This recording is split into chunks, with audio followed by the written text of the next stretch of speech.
Yeah, I was talking with a mortgage broker the other day who said that many of the homeowners are applying for home loans, and then when they get to about a week before the closing, another credit check is run, and these banks are really just tightening up, and they're minding all their p's and q's. And you're right. I mean, they have a vested interest in sitting on the money when they can get a risk-free, basically, return on the money. Now, talking about lending and talking about the Federal Reserve and printing.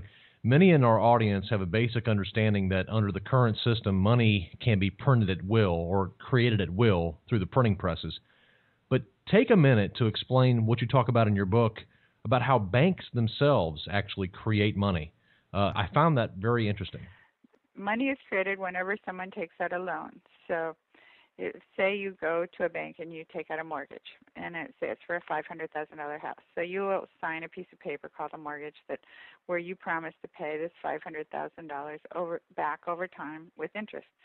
So that the bank counts that as an asset because it's going to produce income for the bank. So they write that on one side of their books as a $500,000 asset plus interest. And then they write it on the other side of their books as a liability to themselves because they are going to write that money into your account and you can write checks on it. So from their point of view, their book's balance, it comes out to zero. They've got a plus 500 and a minus 500. So they say, well, we haven't created anything. We're just, it's all accounting entries.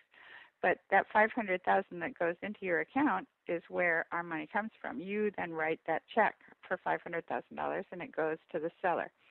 Well, now it goes into the seller's account, and on its way, it has to clear through a clearinghouse. This was also something set up with the Federal Reserve Act in order to, that was back in 1913, the banks weren't honoring each other's checks because they knew they didn't have the gold. And so the Federal Reserve set up the system where they had to hold some reserves, and their checks would clear through these reserves to make sure they really had the money. So basically what you're doing when you pass through this reserve pool with your outgoing check is you're basically, we use nice words for it, but you're really embezzling from the depositor's account. I mean, really what you're doing is you're borrowing from this pool of money that actually belongs to the depositors. It used to be gold, and all gold looked alike, so you could take some of that gold out for the time being, but then you would have to fill that pool back up real quickly before the depositors came. So that's where the weakness in the system is, that you're pretending to have a much bigger pool than you have. You're always dipping into that pool of somebody else's money to pay off this borrower, and then you'll reach into that pool to pay off the depositor. Well, your $500,000 that you just created will go into another bank, and that bank will now have $500,000 in excess reserves, and your bank has $5,000. It's $500,000 short of reserves. So you can actually literally borrow back the money you just created at 0.2% interest at the Fed funds rate. So say your loan to the homeowner is 5%. You borrow it back at 0.2%. You just made a clear 4.8% on that loan of money that you created and borrowed back. What's so amazing about that, too, and you make a really good point about this in your book, and it just needs to be said over and over and over again because people don't understand that when the bank loans $500,000 to the person borrowing, the person doesn't owe $500,000. They owe $500,000 plus interest, and obviously the borrower didn't borrow the interest, and so the interest doesn't even exist. And so you make a great point in your book. That's one of the major macro problems with the United States debt is that the interest that's being paid on the national debt, for example, where is that money going to come from? It doesn't even exist. So it is a massive, massive problem.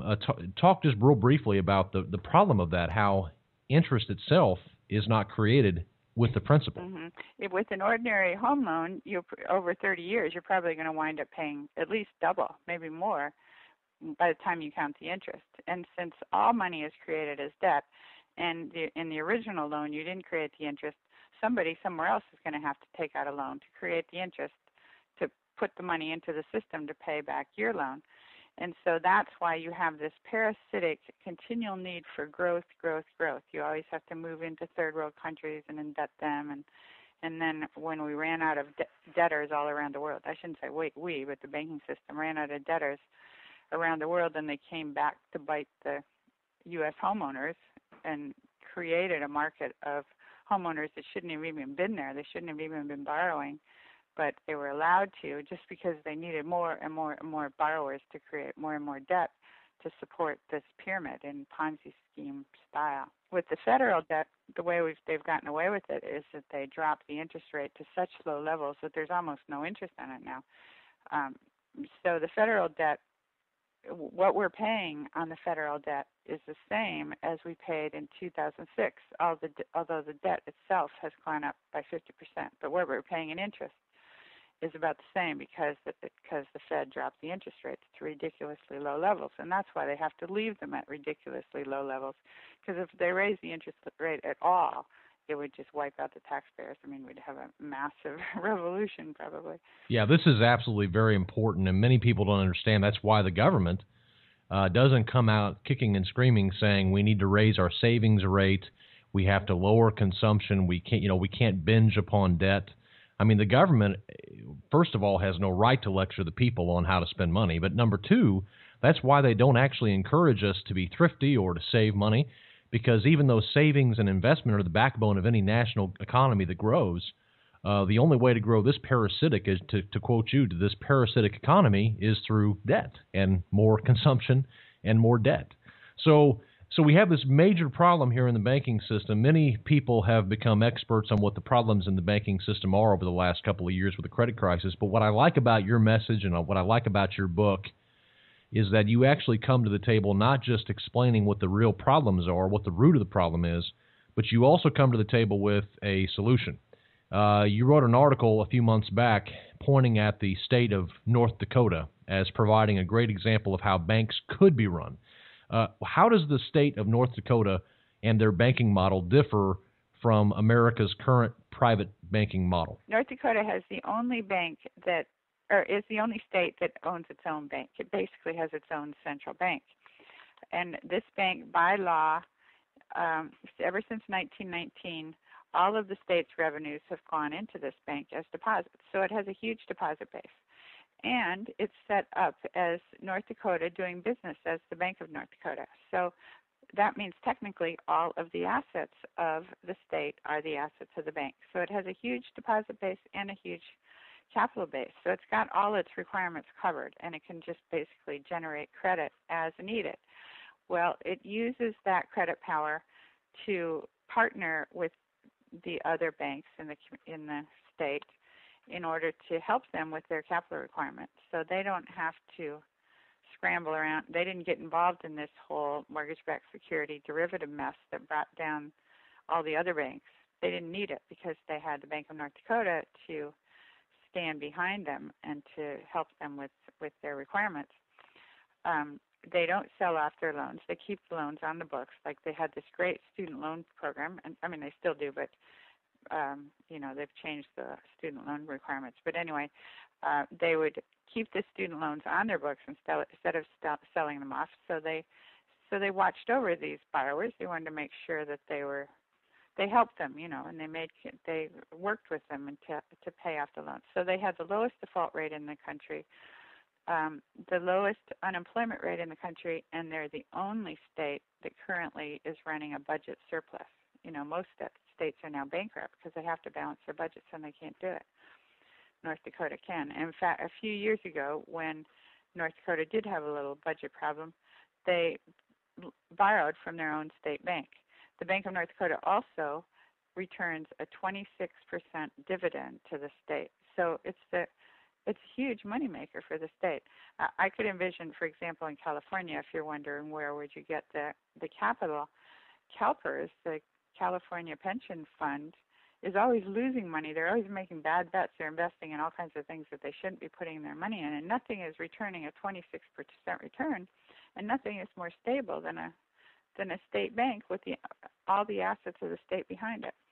So let's say CalPERS bought equity in this state-owned bank. It's a state pension fund, so you would still have state ownership. I mean, it wouldn't be private ownership. So they could provide the capital. It would just be an investment. It wouldn't be that they were paying money. They would just be investing in the bank, and it would pay them a return. And then with that, you could generate enough credit to do many things. You could hire back the teachers that have been laid off. I mean, you could hire back all these employees that have been laid off. You could start projects like build a high-speed train from Los Angeles to San Francisco. This would all be credit. It's not like you're creating money per se. You're just creating credit on your books. But with that credit, you can get the whole system going again. That's the only reason California is going down right now. Is we still have the people, we still have the resources, we still have the brain power and the potential educational system that we ever had. We just don't have the credit, and you can generate your own credit through your own publicly owned bank. But I think ideally the ultimate solution would be a national public bank, or a nationalized Federal Reserve, let's say, which also had the power to create money in order to add some money to the system, and that would take care of the interest issue. Well, and I'm reading here a quote from U.S. President James Garfield, who was assassinated. But right before he was assassinated in 1881, he said, "Whoever controls the money of a nation controls that nation." And here you're talking about state-run banks that actually control the money supply of that particular state. So it would actually be controlled at the state level. Considering the success of states like North Dakota, and I say like North Dakota, I assume they're one of the only states that has this. They're the only state, and they set up that bank specifically for that reason. The farmers were losing their farms to the Wall Street banks, and they wanted their money back in North Dakota for North Dakota, and so they wanted to go local, and that's what they did. Well, are there other states considering banks such as this, considering the success of it? Yeah, there are actually 14 states now that are considering bills, or some have bills pending, and there are a number of candidates who are including a state-owned bank in their platforms. That's really encouraging. Well, my guest is Ellen Brown, author of the book Web of Debt, a very eye-opening and very enlightening book. Ellen, it's been an absolute honor to have you on the program. If people would like to get in touch with you, learn more about your work, how can they do so? My website is webofdebt.com, and my book is Web of Debt, and it's available. The easiest way to get it is on Amazon or off my website. And I also have a website, ellenbrown.com, which has my other 10 books on it. And then we have a new website called public-banking.com, and it has all the news about the state-owned banks and the politicians that are suggesting them. It's absolutely fascinating. Thank you so much for your time, and I hope to have you back on the program soon. Thanks, Jerry.